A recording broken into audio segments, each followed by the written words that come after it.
Assalamualaikum warahmatullahi wabarakatuh. Apa kabar semua teman-teman? Jumpa lagi bersama kami ya di channel Kang Teknik. Oke, di video kali ini kita bertemu dengan kulkas SAP 2 pintu ya.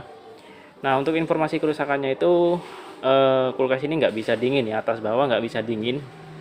Dan menurut informasi dari orangnya, ini sudah diotak-atik Mas. Sudah saya otak-atik tapi tidak mau dingin ya.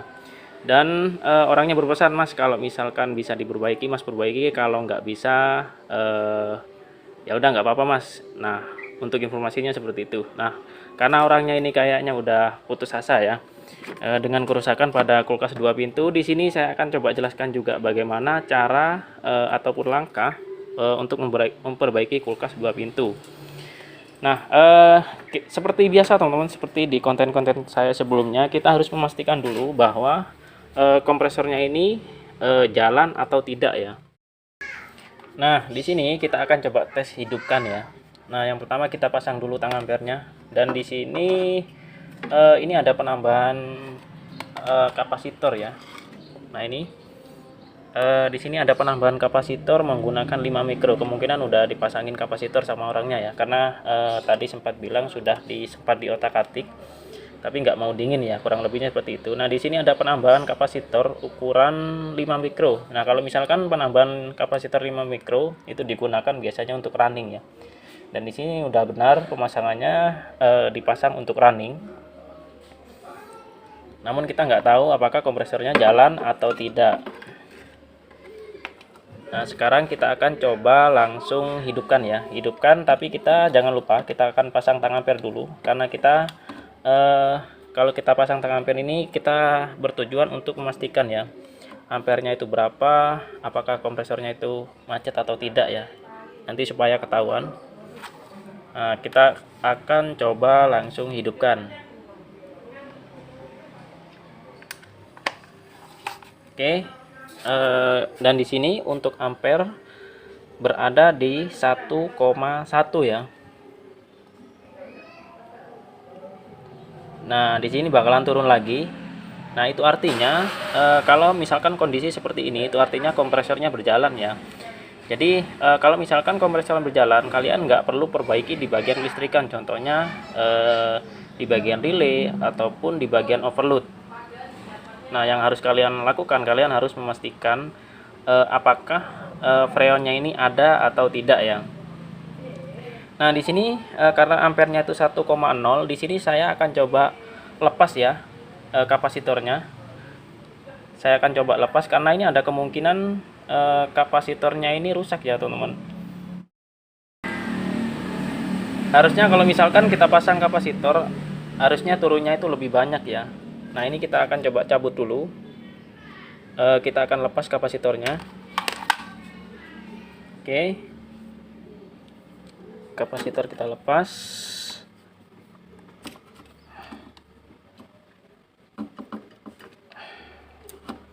Nah, ini kita coba tanpa menggunakan kapasitor ya.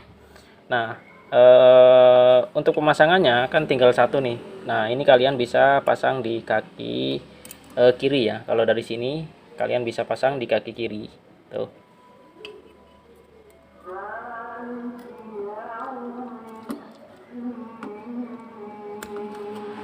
Kita pasang kembali ya, karena juga untuk kapasitornya panas banget ya. Nah, ini kapasitornya panas. Sekarang kita akan coba langsung tanpa menggunakan kapasitor. Oke, langsung aja kita hidupkan.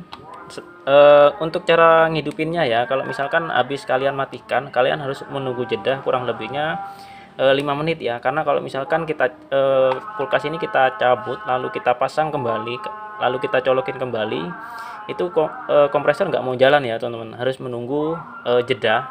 Nah, ini setelah saya menunggu jeda, sekarang kita akan coba hidupkan.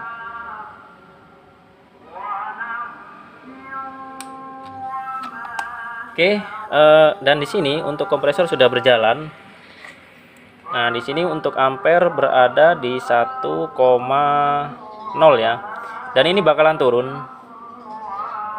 Nah, bakalan turun terus ya.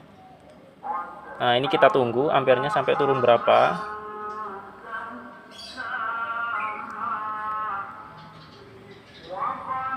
Oke, untuk ampere sudah turun dan ini mau turun 0,9.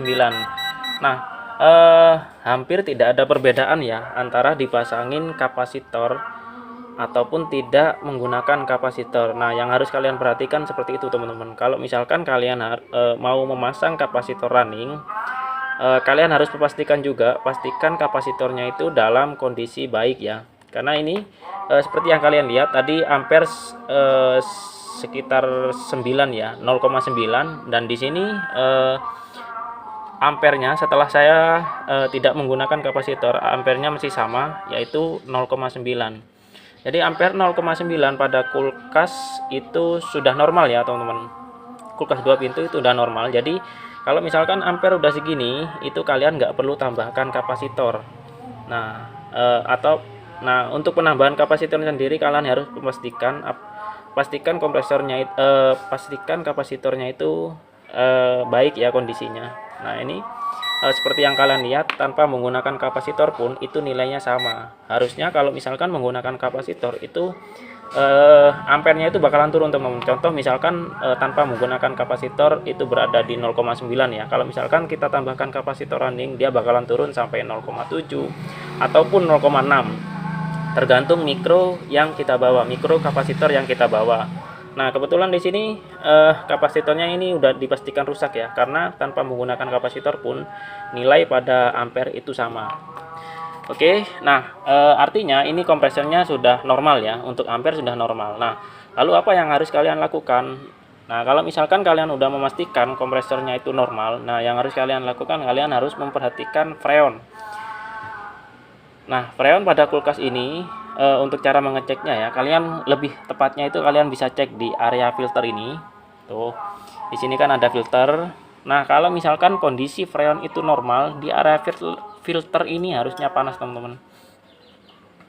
Nah, kalau misalkan di area filter ini tidak ada panas sama sekali ataupun tidak ada hangat sama sekali, maka udah bisa kita pastikan kulkas ini mengalami kebocoran ya, mengalami kebocoran. Jadi kalau misalkan udah freonnya habis, kalian nggak perlu otak-atik di sini, karena yang otak-atik di sini itu kalau misalkan contoh misalkan kompresornya macet, kompresornya nggak mau jalan, nah kalian baru otak-atik di sini. Kalau misalkan kompresornya jalan, di bagian filter tidak ada panas sama sekali, itu udah dipastikan kulkas ini mengalami kebocoran ya di bagian freonnya. Jadi kalian harus memastikan dulu bocornya itu di mana. Nah, kalian bisa pegang juga di bagian bodi sini.